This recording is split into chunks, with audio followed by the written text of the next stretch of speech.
I'm Sandy Franks, and this is Taipan Financial News. All the buzz on Wall Street and in the media this week is about commodities. We've reached the top, they say. In fact, in USA Today, they ran an article and it said the once red-hot commodities are now ice cold. But you know as well as I do, you can't believe everything that comes out of Wall Street or what you hear in the media. So today we're going to find out if the profit party in commodities is over. Joining me is Todd Schoenberger, editor of Diligent Investor. Now, Todd, let's talk about this commodities bubble, particularly oil. Where are we? Do you think we've reached the top?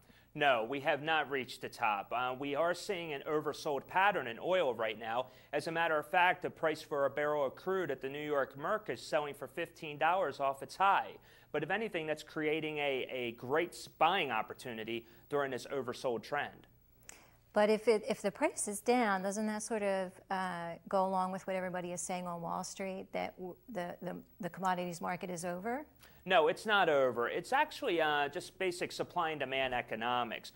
Right now, though, you always have the global demand for oil because we don't have an alternative fuel source. We have no other means for it. So we need oil. We need that. But Todd, alternative fuel sources aren't we kicking into high gear here and we're going to start developing more reliable alternative fuels? Well, I hope we do, but right now the current alternative fuels that are on the market are not a viable solution. As a matter of fact, why is that? Because they cannot be transported because of the chemical makeup of a alternative fuel like ethanol. You cannot transport that via pipelines. You actually have to put it on a tanker truck or maybe even a railroad or a train to get it out to maybe the east and west coast. And what that does is it increases your overhead costs, which then are passed on to the consumer. And right now, that's just not a viable option because drivers know that you need better gas. The performance of your automobile does better with regular petroleum than it would ever do with ethanol. And until an alternative fuel source that works just like petroleum is created, right now oil will always remain king. Okay, so oil is king. Now, how does that play out in the India and China market?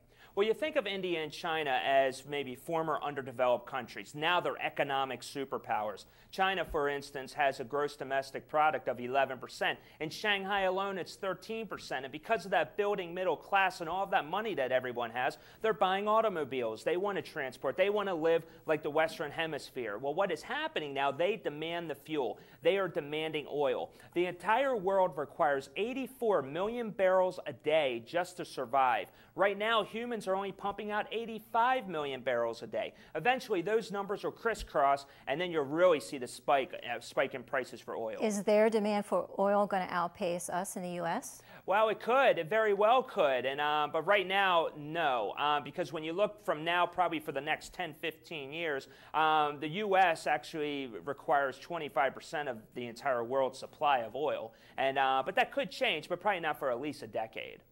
So if oil is down now, you're suggesting it's going to go back up. But tell me what's going to spike the oil prices. Well, all kinds of reasons can cause this price for oil to go back up. I mean, right now the sell-off is mainly because we don't have a lot of bullish news out there. You have a very benign hurricane season, and there hasn't been a lot of big headlines coming out of the Middle East or even North Korea. But Todd, let me just stop you for a minute.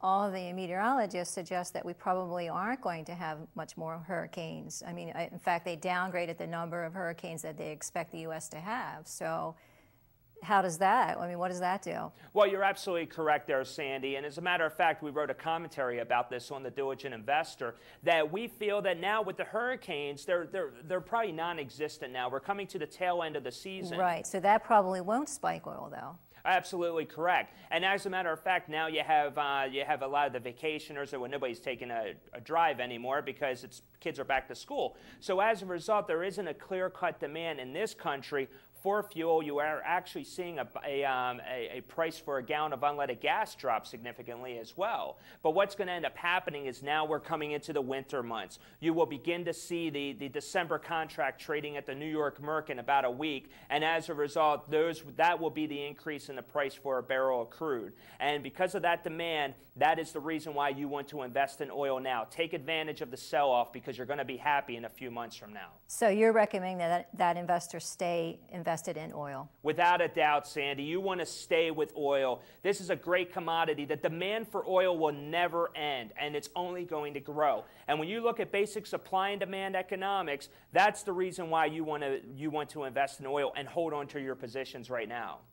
That's great information, Todd. Thank you. We're going to start running out of time here, and I appreciate everything that you've talked to us about. Thank you. Thank you for having me.